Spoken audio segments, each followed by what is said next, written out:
are some of the main concepts that Chip's brought to the offense? And furthermore, why do you like him coaching from the box, not the field? Anyone who's called the game would tell you that you can get yourself organized a lot easier being up in the box. Most play callers want to get their next series organized, and I think now with the added part of it being having the tablets and being able to watch the last series. If you just think about it logistically and practically, you have a desk there. You can put your call sheet here. You can put the tablet over here. You can write things down on a sheet of paper. You can't do that when you're on the sideline. So I think he enjoys being up there, being organized, and separates yourself from the sideline, allows you to think clearly. It also gives you a really good vantage point from up there, what's going on, in a series. Great news now is we have these tablets so we can see exactly what happened after the series. But I think overall, just logistically, it's probably easier to call the game from up there. What are some of the main concepts that he's brought that you can get into? Yeah, I think you can see some things. We ran some speed option the other night. That's something really haven't done a lot of.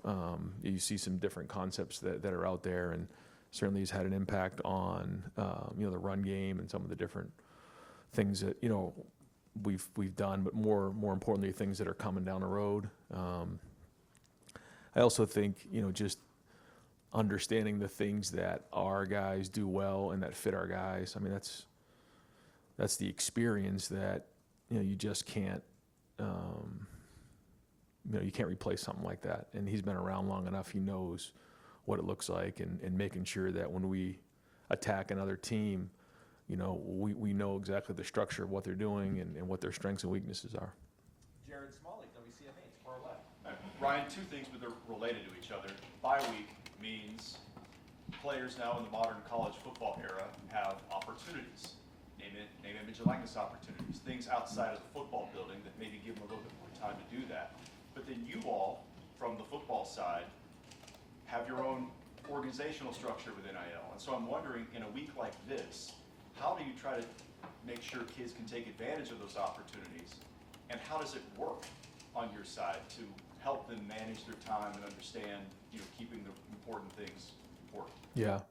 For this week, we're calling it an improvement week because we need to continue to improve. Everybody else in the country is playing this week, for the most part. So we have to as well. I mean, we got to get each other better.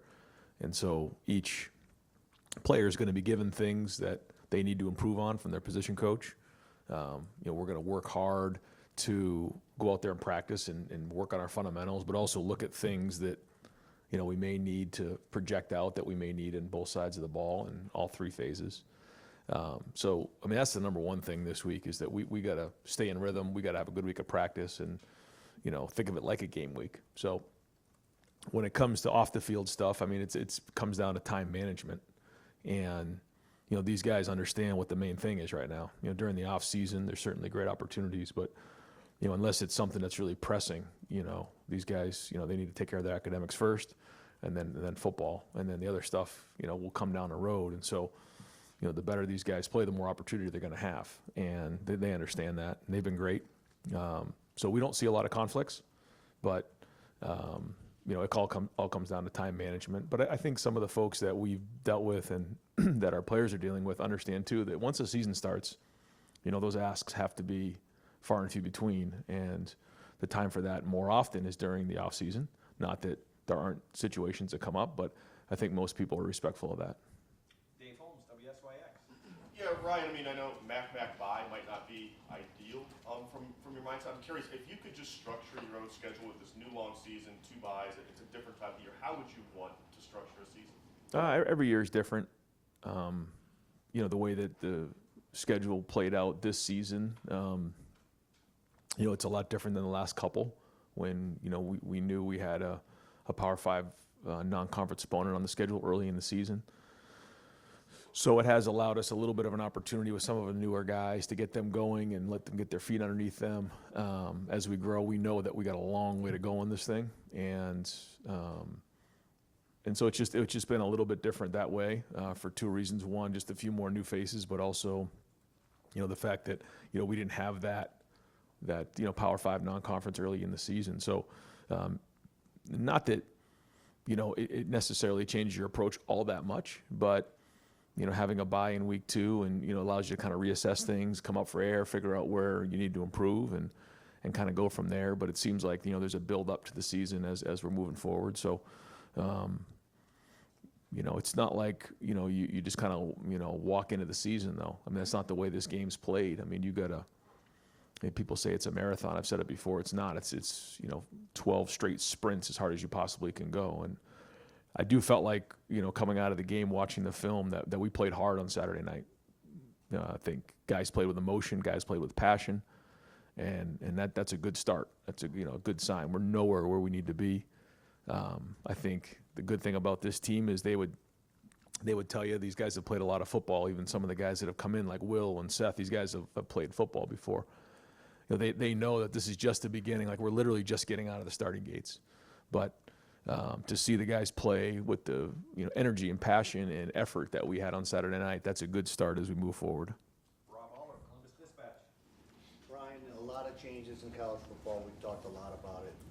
Is culture, program culture, more important than ever with the transfer portal, with NIL, keeping guys here? They have to really buy in, not just to winning, but to the whole thing you're presenting. I think if you want to have stability over an extended period of time, yes. Yeah, I think it's very, very important. Now probably more than ever. Yeah. And I think when you're at Ohio State, understanding those that have come before, understanding the tradition, understanding what it means to be a Buckeye is a big part of that. And so during the recruiting process, or even during the acquiring of the 7 transfers that we brought in, they have to understand what it means. You can't just bring in somebody to, be a quote unquote mercenary where they just come in and play and then leave. Like, that's not what Ohio State is.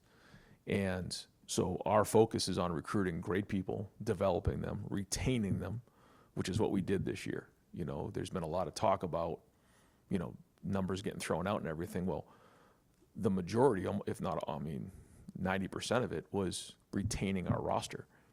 And that's what it's all about. And that's important here at Ohio State, to make sure that the guys who decided to be Buckeyes in the recruiting process, the guys who stuck with us when they had an opportunity to go to the transfer portal, the guys who decided to come back, who had an opportunity to go to the NFL, that, we were able to retain them, because there's a lot of talent in that locker room, but the majority of them were already on the team.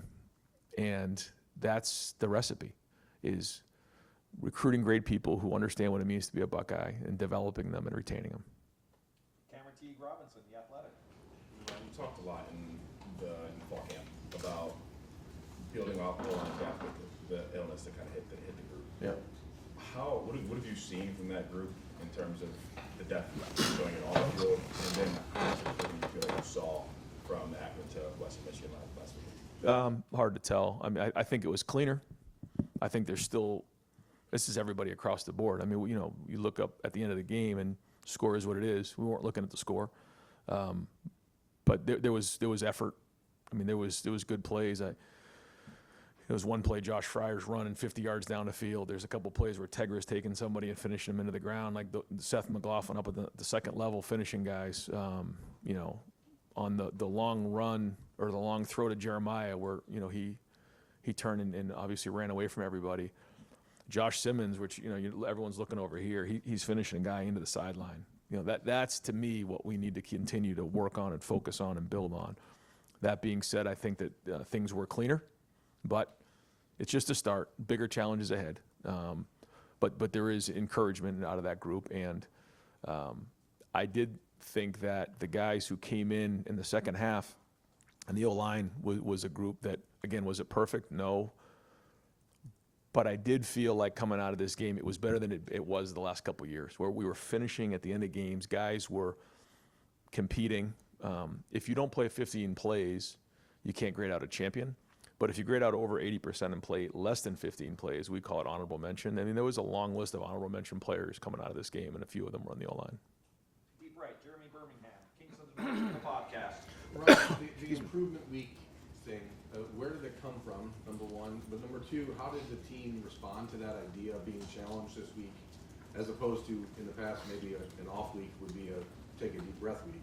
How have you seen the guys respond to that, and where did the idea for this come from? Well, when you look at it, you don't usually have 2 bye weeks. I think maybe there's been a year where we did have 2 bye weeks. And especially this early in the season, it's just these guys are hungry. You know, they don't want to rest right now. They feel like they got momentum coming out of this game. Now, at the same time, you know, we're not going to practice on Saturday or Friday, so they do get an opportunity to catch their breath. But we are going to work Tuesday, Wednesday, Thursday because they understand how important this is, how early it is in the season, and they don't want to lose their edge either. They know they have to get better. So when you have a group of veteran guys who understand that, you know, we're only 2 games in and we got a long way to go, they get that, they embrace it, and so we'll get, you know, the guys who are the 1s and 2s and the older guys some reps. But they know how important it is when Denzel Burke gets, you know, taken out of the game that, you know, Jermaine's got to step up into the game. And, you know, that's just one example. Or Austin Saraville had to play the first couple games because Donovan was out, or Arvell Reese, you know, got thrust into duty. So, you know, I think you saw guys at the end of the game like Aaron Scott got his hands on some balls. You saw the running backs run well. You saw Jalen McClain make a tackle for a TFL. So we need to continue to work to get better. We got a long way to go. But that includes the older guys too. I mean, you know, these guys want to get better and continue to work on it, and so the position coaches will let them know what they feel like they need to focus on this week, and then we go from there. Did you get any clarity on what they were calling that targeting penalty for? I did, and I think that there was,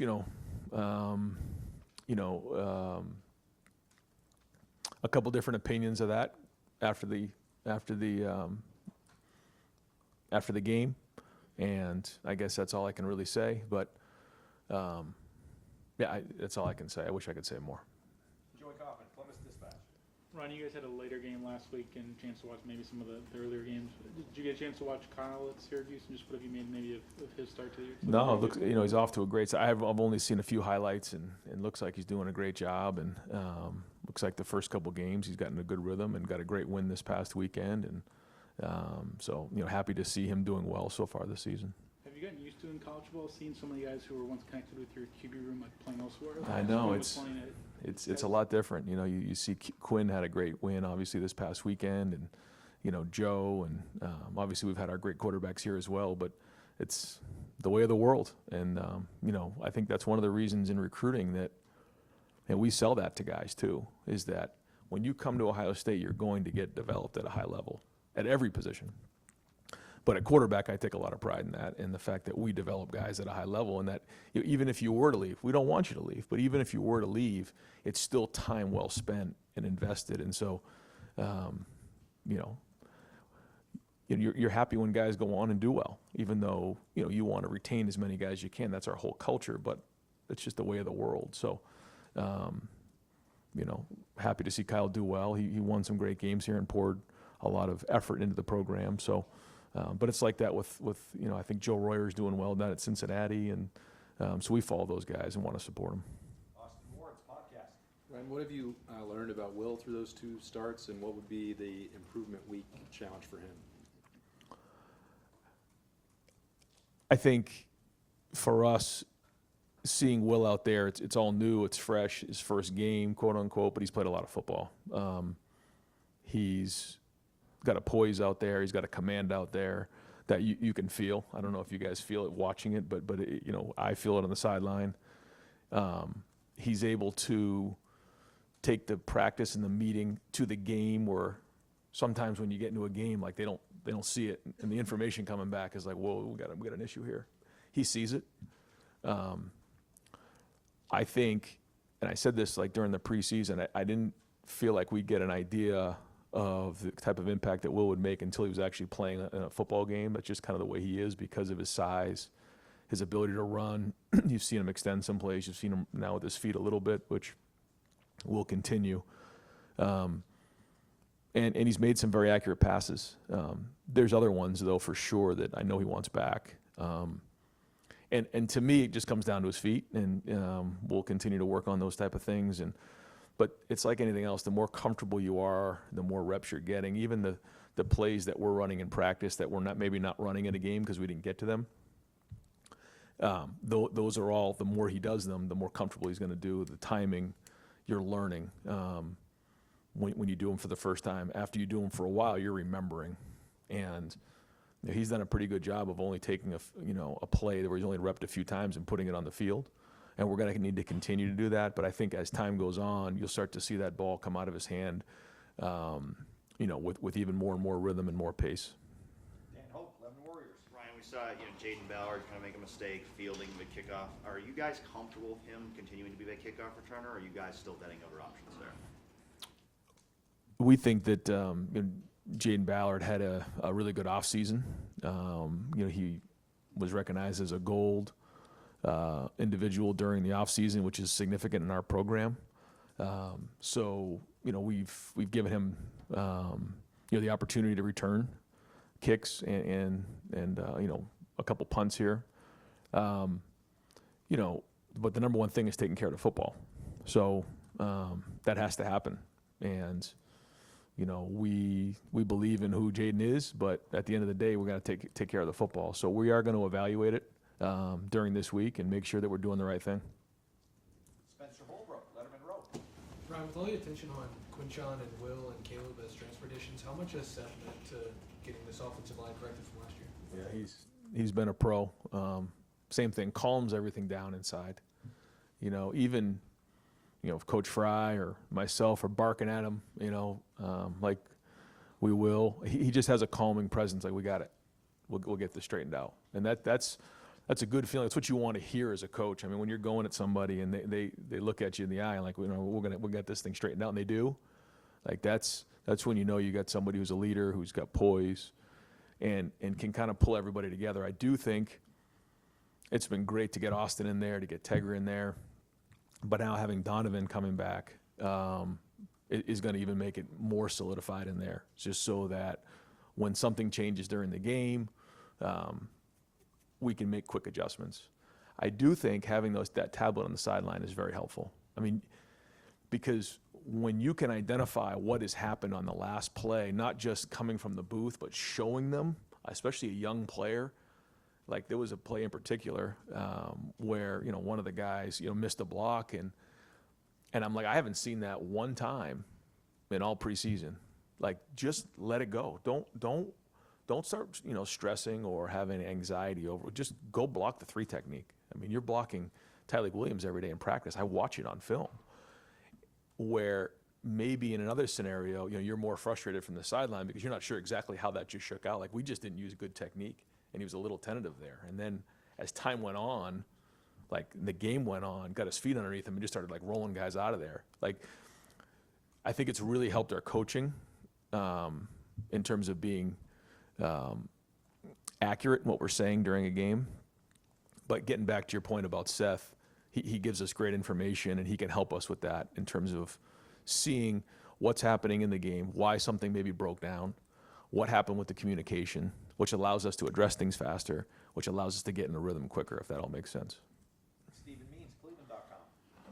You mentioned after week 1, just Chip Kelly's patience with sticking with the run game, even when it wasn't necessarily working. You also kind of admitted that maybe you would have gotten frustrated in those moments. I asked that to say, now that you're not, I know I've been asking calling play calls for a while, for like, do you feel like you're more demonstrative on the field now? That you're not necessarily in your play sheet. You don't have to necessarily worry about that play by play, and so it frees you up a little bit in how you're reacting to things out there, because that's Chip and Jim's job upstairs to maybe be a little bit more poised in those moments. I think when you're calling plays, it's first off, it's hard to be anything other than calm, because you have to get your thoughts together. You have to get your next series of plays ready, your next third down calls. You have to communicate while the defense is out there on what just happened and make those corrections. I mean, there's a lot going on during that time. And then when the offense is out there, I mean, you're calling the plays, you're getting the personnel grouping in there. So there's a lot going on right there. So to get too much involved with everything else, it's not that easy. When you're not doing that, now I can just be myself and just chase everybody around. And to me, like, that's been, I've enjoyed doing that. I've enjoyed being with the defense and being with the special teams and barking at everybody, and but that's typically how I am in practice. It's just when you're in a game, it's a little bit more difficult to do that. So I have enjoyed that part of it so far, and so we'll just keep growing from it. But it does allow me the opportunity to have my eyes up and involve with everybody and take part in all the emotion. Does it allow you to maybe fight for things a little bit more? Like, there was, I think, Brandon Dennis's catch. Like, it seemed like you were fighting for whatever you were fighting for down there for a good 2 or 3 plays after it happened. Well, when you have the calls, you got to call the next play, and you can't get in it. But I mean, yeah, I mean, I'm gonna fight for everything we have, and fight for every possible inch. It doesn't matter what the score is. That's my job as the coach, because these players are counting on me to do that. And but not having to call the plays has certainly allowed me more of that opportunity to be more involved in the game management, seeing the clock, communication on all 3 phases, encouraging the players and everything else. Pat Murphy, 24/7 Sports. Ryan, you've talked a lot in the offseason about playing depth, and obviously you guys have been able to do that these first 2 games. But down the road, those opportunities, I assume, will decrease. How do you still work in those guys? I know it won't be as much, but how do you continue to make that a focus in games that maybe the opportunities aren't as obvious? Yeah, I think we had over 80 guys playing this game. Yeah, so good for team morale, good for evaluation at each depth, or in the depth of at each position. I think each position is different. Like, I know Larry's going to roll multiple guys at defensive end. He wants to roll guys at defensive tackle. And if guys like K-Mac and Hero, continue to build and grow and those type of things, then they will. But I think at each position, it's based on how those guys do, and if the position coach feels like he's playing at starter level. If they're playing at starter level, I've said this before, they deserve to roll and they deserve to play. I mean, just because Donovan's coming back doesn't mean Austin Saraville doesn't deserve to play. He does. So we've got to get him into the mix and figure out what that balance looks like. So, same thing at quarterback. Like, at some point, we're going to have to get these guys in there and playing meaningful snaps in a meaningful game. So it'll just depend on each position and where they're at. And then, those guys got to help on special teams. And then obviously when injuries pop up, they got to be ready to go. So, we'll just keep evaluating as time goes on. Tony Gerben, Buckeye Huddle. Ryan, last week you talked about playoff metrics. Do you have anybody doing anything right now looking at cursory playoff opponents, doing any scouting of teams, and then do you have anybody doing the same thing in terms of the transfer portal? Like, how do you prepare for that right now? Yeah. So we have in our recruiting department, Billy Homer is tasked with the portal, so he'll be evaluating all the college players across the country. It's a big job, and I think that is significant, that the way that our structure of our entire staff has always got to be looked at to make sure that we're staying up with the times, and that's something we did a couple years ago to make sure that we were ahead that way, which is good too, because it gives us some feedback on the teams that we're playing, because not only is he looking at our opponents and the personnel there, but he's also looking at it for down the road and possible guys that may go into the portal. So to answer your question, yeah, we're looking at our future opponents because we're evaluating anyways. It's almost like in the NFL, you have the college scouting department, then you have the pro football or the scouting department, where they're looking at all the free agents and guys in the league. It's the same thing here. We have the guys evaluating high school, but then also the guys that are playing in college. So we'll evaluate all those guys and get personnel information as time goes on. What kind of feedback do you even want feedback right now on any of that? It's still a little bit early, but and we have friends too, who are out there who see some different teams, and we just want to get an idea of what's out there. So yeah, I'm constantly asking, what's going on, what's out there, because as we look ahead, we got to know what we're up against, and not that we're focused on any of that stuff, but it is good to know and just get an idea of what's going on across the country. Bill Landis, Kings of the North, the podcast. Ryan, you guys in the past have talked about how good C.J. Hicks can be when he's blitzing, or you kind of just cut him loose and let him get after the quarterback. I did notice this week that Cody, Sonny, and Arvell all seem to play more than him at linebacker with the first team defense. Have there been any conversations about making C.J. perhaps more of a line of scrimmage player as you try to find how he fits into a crowded linebacker picture and ways for him to help the defense? Yeah, we have. But we need C.J. right now to play linebacker, and then I think that there's certain things that you mentioned that right now he's doing better than others. We need to find a consistency there that we believe that he can do at linebacker. And although we have a few guys already, he needs to be part of that group, because you know, if you're playing with 3 linebackers in the game, all it takes is one injury, and you're right in the middle of it. And we know, you know, this is a long season, so he has to improve. He's got to continue to grow. We've seen him do it. We know that he can do it. It's just the consistency part of it. And you know, so we believe in CJ in a big way. And so I know James and everybody in that room is you know, trying to get him there because we want and need him to play linebacker. Coach, your defense limited them 99 yards, no points. What impressed you the most with your defense through 2 games, and what needs to get better? Well, I guess it's hard to say what needs to get better other than just everything, because we know we're nowhere we need to be. But to me, it's the energy. It's the guys flying around. It's knocking back the line of scrimmage. It's guys on the back end running to the ball. Playing with violence, playing with great emotion. You can just feel it, you can see it, and that's what we want. You know, there was a couple 3rd down conversions, but that was about it. I mean, they pretty much dominated like we thought they could. And when you get off the field on 3rd down against, you know, teams that are going to try to, you know, shorten the game on you, that makes all the difference in a world, and certainly just takes a lot of stress off the offense. Now, it certainly helps when the offense is scoring touchdowns like they are, but some of those 3rd down stops were huge. You know, in the first game, certainly the defensive scores were big. So, and it's been good to get a lot of guys reps, but you know, all these guys, well, maybe not all of them, but you know, the guys who have played a lot of football know that this is just the beginning. We got a long way to go, and we got a lot of big challenges coming down the road.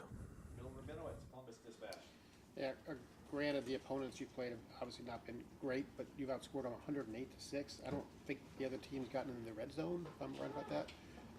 But a coach is designed, you're built to worry about things. What is keeping you up at night, or what's the thing that's foremost in your mind about, okay, I got to be on guard about this? Well, and that's why you know, you start from the beginning as a coach, and you just say it's not about the opponent, it's about us, it's about our standard. Well, what is the standard? Great, a champion, be the hardest playing team in the country. So we know what the standard is, and that's what we have to focus on, is the process, not the result. And when I say, like, once we got going in that game, like, I didn't even know what the score was. Like, it was, and I feel like the whole team was that way. Like, we just kept playing and looked up at the end, and that was the score. And I thought guys were competing in the second half, and so that was good. But it goes back to our practice. And, you know, if we can practice the way that we did on Tuesday and Wednesday, even Thursday, then, you know, we can be hard to beat. But we have to continue to do that. We have to keep bringing it every single day. And, you know, it's that competitive stamina that I've talked about before, you know. So it's just the beginning, you know, and I know everybody's, you know, excited about, you know, how we played the last couple games, but, you know, it's just like anything else, you know, whether it's criticism or it's praise, it's all noise. And so, you know, we can't get caught up in any of that stuff, and we got to get back to work and have a great week of practice this week and keep moving forward. Last one follow about the tablet. What view are you getting? Are you getting the 22 view, or are you getting the TV view? I mean, what are you able to see? Is it instantaneous, I assume? Yeah, we get it after every drive in all 3 phases. So, you know, you get done with an offensive drive, you go over, it's uploaded onto the tablet, and you get to see the sideline, you get to see the end zone, and then you do see the TV copy as well. So there's 3 different views that you're able to see for each of those plays. And then same thing will happen on special teams. Once a kick happens, you're able to go over, watch the kick, and those 3 views. Apologize to those who I can't get to today. We're going to wrap it up with Tim May, Letterman Row. Thank you, Jerry. Just a quick point first. So what's the coaching point with Denzel Burke after that play? He got hit in the side of the helmet. You understand what I'm saying? I do. So what is the coaching point there that you make with Denzel? Yeah, I didn't really give him much of a coaching point there. I thought he was giving great effort. You know, I told him in the moment, I gave him a hug and told him there's not much we can do about it right now. And then I'll try to make sure I go to bat for you the best I can. And that's what I did. So you went to bat. Number 2, Ty Hamilton, in a nutshell, kind of like his brother, you know, just matured as he went along and Right. stuff. Put him into perspective in terms of what he has brought, where you saw him really step up maybe last year, and what he brings to that defense. Well, first off, you know, Ty has been reliable, durable, somebody that we can count on for, a few years now, and he's put time and he's put effort and he's put work into this program, and he was the player of the game on defense, this week. You just can't say enough about somebody like this. He's not somebody that garners a whole bunch of attention or makes it about him. He's the ultimate team player. He doesn't say a whole lot, but he goes to work every day, and you can just count on him to be there. And those are the people that a great team needs. A foundation of people who are unselfish, hardworking, understand what it means to be a Buckeye, and now he's become a very, very good player. And if he can continue to play and take off from where he was on Saturday night, then you're looking at an all-conference player for sure. And what does this start do for Jeremiah Smith? I mean, are you reminding him things are going to get tougher? I mean, how are you approaching it with him in the stepping stone fashion that this season seems to be lined up to be? He's disciplined. This is not somebody who, I think, needs to be told that, hey, reel it in. I mean, he stays very focused. If we recognize anything other, then we'll address it. But, he wants to be great. He knows what he wants to get done. I think he would tell you that this is just a start as well. I think he's always envisioned himself in this role and having an impact like this right from the jump. We talked about that during the recruiting process. And so it started in January, and actually it really started during the high school process. And then in January he got here and, stepped right into the role. So although he's young, I think he's, wise beyond his years, the way that he approaches the game. And so we'll keep a close eye on it. But right now he's staying very hungry. Coach, thank you. Yeah. Thanks, guys. Yep.